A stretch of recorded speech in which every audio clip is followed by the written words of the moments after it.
शांति। आज 18 अगस्त 2026 आज की मुरली में विशेष बाबा हमें बता रहे हैं कि ज्ञान से हमें क्या मिलता है।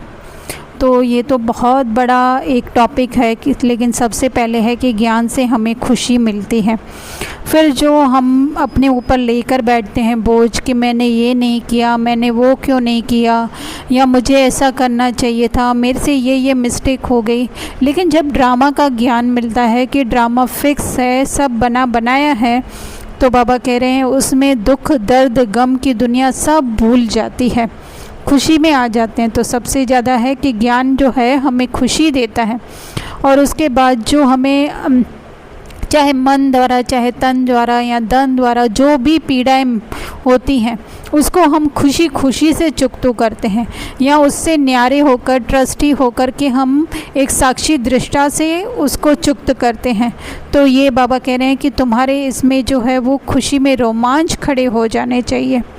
फिर बाबा कह रहे हैं कोई भी जो है उल्टा सुल्टा काम नहीं करने का है, नहीं तो दंड पड़ जाता है। उल्टा सुल्टा काम करना अर्थात कि देह के सामने एक सिचुएशन आई, हमने जो है स्वयं को देह समझकर उस सिचुएशन को हैंडल किया, तो ये है उल्टा सुल्टा काम करना, उसका दंड पड़ जाता है। अर्थात कि कोई बाबा दंड नहीं देते हैं, कोई अलग से आकर दंड नहीं हमको देता है, लेकिन हम और ज़्यादा से ज़्यादा जो है देह अभिमान में पड़ते जाते हैं।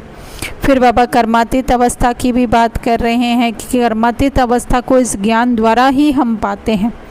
फिर बाबा कह रहे हैं थोड़ा सा समय है, हिसाब किताब जो है वो चुकतू करते जाओ, तुम्हें अंधों की लाठी बनने का है। अर्थात जिन्हें ये दिव्य चक्षु या ज्ञान का चक्षु नहीं है उसको ये ज्ञान बाबा के साथ साथ हमें भी जो है वो देने का है। बाबा हमें निमित्त बना रहे हैं। फिर बाबा घर में चित्र रखने के लिए कह रहे हैं कि त्रिमूर्ति भी जो है वो बड़ा क्लियर चित्र है, ऊपर में शिव बाबा और नीचे ब्रह्मा विष्णु शंकर सूक्ष्म वतनवासी हैं। तो उससे समझ में आता है कि ऊंच से ऊंच जो है वो भगवान शिव बाबा है। फिर बाबा कह रहे हैं आज कलयुग का अंत है, कल होगा सतयुग के आदि। तो रात दिन का फ़र्क है ना। तो आज कलयुग का अंत है, मतलब ये हमें दिखाई जो है वो कलयुग की दुनिया दे रही है, लेकिन हमारे अंदर जो है संस्कार सतयुगी अधिक से अधिक स्ट्रॉन्ग बनते जा रहे हैं। तो कल कोई ऐसे इस दुनिया के हिसाब से नहीं, लेकिन हमारे अंदर ही जो है वो सतयुग आने की देरी है। लेकिन बाबा कह रहे हैं मनुष्य तो जो है वो घोर अंधियारे में है और तुम जो है वो घोर सोजरे में हो, तो तुम बच्चों का फ़र्ज है कि उनको भी लेकर जाना। फिर महाभारत लड़ाई के लिए बाबा कह रहे हैं उनकी है विनाश काले विपरीत बुद्धि, अर्थात कि वो देह का इंतज़ाम करते हैं और हम जो है अपनी आत्मिक स्थिति में स्थित होते हैं, तो हमारी है विनाश काले प्रीत बुद्धि विजयंती। हमारी अर्थात जो अपनी आत्मिक स्थिति में रहने का अभ्यास करता है वो है विनाश काले प्रीत बुद्धि।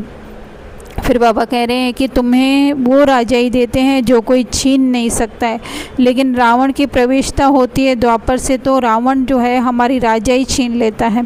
अर्थात हमारी वो सोच जो आत्मिक है वो देहिक बनती जाती है, तो और कोई आकर के अलग से रावण 10 शीश वाला नहीं छीनता है, लेकिन हमारी ही बुद्धि जो है वो देह में फंस करके अपनी राजाई को गवा देती है। बाकी छीनने वाला यहाँ पे कोई भी नहीं है। बाबा अपने बारे में बता रहे हैं कि बाबा ज्ञान के दाता हैं, दिव्य चक्षु विदाता हैं।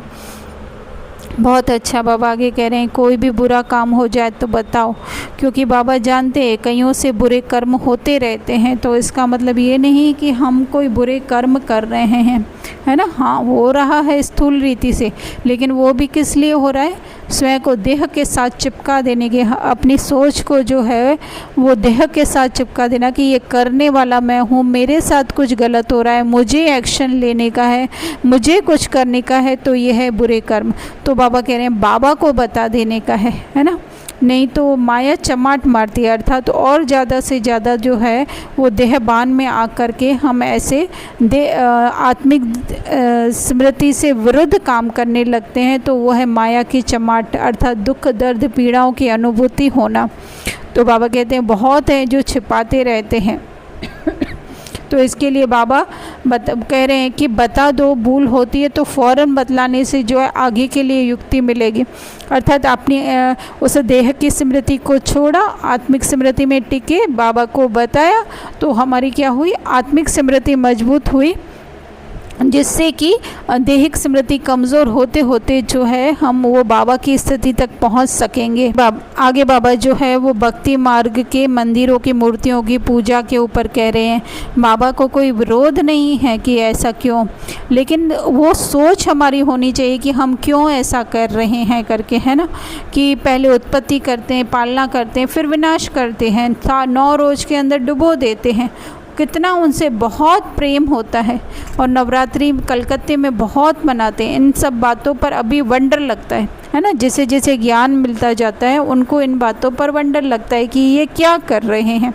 आगे तो हम भी पाठदारी थे, सबसे इफ़ेक्टिव पॉइंट ये है कि आगे तो क्या अभी हम पाठदारी नहीं हैं, अभी भी हम पाठदारी ही हैं, लेकिन हम जानते हैं, हम उस स्मृति में, पाठदारी की स्मृति में रह करके, अर्थात कि अमिताभ जो है वो कूली की, इकबाल की स्मृति में रह करके पाठ बजा रहा है। पहले अमिताभ क्या था, पूरा डूबा हुआ था, अर्थात हम जो हैं पूरे इस रोल में, रीना में डूबे हुए थे। लेकिन अभी ये स्मृति है कि रीना जो है जस्ट अल्पकाल का रोल है और मैं आत्मा जो हूँ वो सदैव संपन्न संपूर्ण बाबा के समान हूँ, अजर अमर अविनाशी हूँ। इसलिए बाबा कह रहे हैं कि पहले तुम भी पाठदारी थे, अर्थात हम स्वयं को पाठदारी के रूप में डुबो करके पूरा जो है वो पार्ट प्ले कर रहे थे। अभी जो है साक्षी होकर, न्यारे होकर हम पार्ट प्ले कर रहे हैं।